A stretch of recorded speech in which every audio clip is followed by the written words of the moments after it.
warahmatullahi wabarakatuh. Perkenalkan, nama saya Ahmad Fauzan Malulua, jurusan Komunikasi dan Penyiaran Islam. Kali ini saya akan memaparkan kembali makalah dengan judul Fenomena-fenomena kontemporer terkait akidah. Secara etimologis, akidah berasal dari kata al-aqdu, yang berarti ikatan, simpul, atau perjanjian yang kuat. Dalam konteks keagamaan, akidah adalah keyakinan yang teguh dan tidak ada keraguan sedikit pun terhadap hal-hal yang diyakini, terutama berkaitan dengan keimanan kepada Allah Subhanahu wa Ta'ala, malaikat, kitab-kitabnya, rasul-rasulnya, dan hari kiamat dan takdir. Urgensi akidah dalam kehidupan Muslim. Akidah memiliki peranan yang sangat penting dalam kehidupan seorang Muslim. Akidah menentukan sikap hidup, orientasi berpikir, dan perilaku seseorang. Akidah juga menjadi pembeda antara Muslim dan non-Muslim. Akidah yang benar akan membimbing setiap Muslim dalam aspek kehidupannya, secara spiritual, sosial, maupun moral. Dalam konteks sosial, akidah yang kuat akan melahirkan masyarakat yang kokoh, saling tolong-menolong dalam kebaikan, dan menjauhkan diri dari kerusakan moral. Prinsip dasar akidah Islam.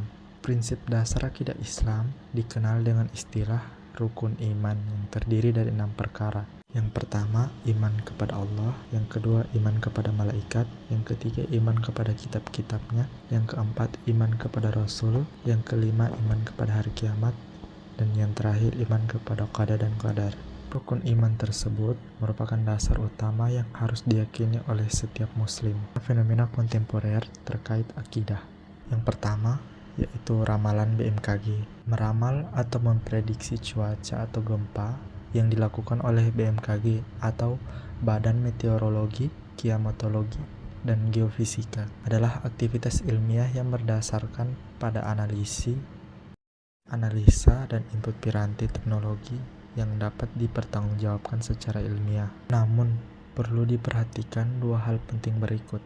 Yang pertama adalah harus diyakini bahwa prediksi cuaca tersebut tergantung kepada kehendak Allah, karena betapa banyak perkiraan cuaca di berbagai negara dan kota yang meleset dari perkiraannya. Dahulu diberitakan oleh Ibnu Ahmad Al-Hanbali dalam Syahzad Al-Ashab 2 atau 199 tentang peristiwa tahun 289 Hijriah. Pada tahun tersebut, manusia salat asar pada hari Arafah dengan pakaian musim panas. Kemudian angin bertiup kencang, cuaca menjadi sangat dingin hingga mereka menghangatkan diri dengan api dan air pun menjadi salju. Ramalan cuaca yang berdasar pada penelitian ilmiah diyakini sebagai takdir Allah dan tidak akan dosa untuk diyakini. Ramalan cuaca misalnya digunakan untuk memberi informasi tentang perkiraan turunnya hujan, badai, atau gempa pada waktu tertentu yang berdasarkan pada hasil penelitian atau pengamatan dengan alat canggih, tidak sama dengan menyekutukan Allah.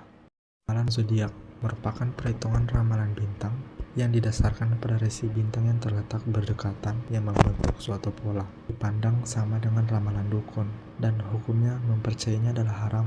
Berbagai ramalan zodiak, siot, tarot, dan lainnya dibaca hanya ingin mengetahui hal-hal yang belum tentu benar. Bahwa Rasulullah SAW bersabda, barang siapa yang mengambil ilmu perbintangan, maka ia yang berarti mengambil salah satu cabang sihir akan bertambah dan terus bertambah. Bagaimana juga dalam Al-Quran, surah Al-Jin ayat 26-28 yang berbunyi, dia adalah Tuhan yang mengetahui gaib, maka dia tidak akan memperlihatkan pada seseorang pun tentang gaib itu, kecuali kepada Rasul yang diridainya.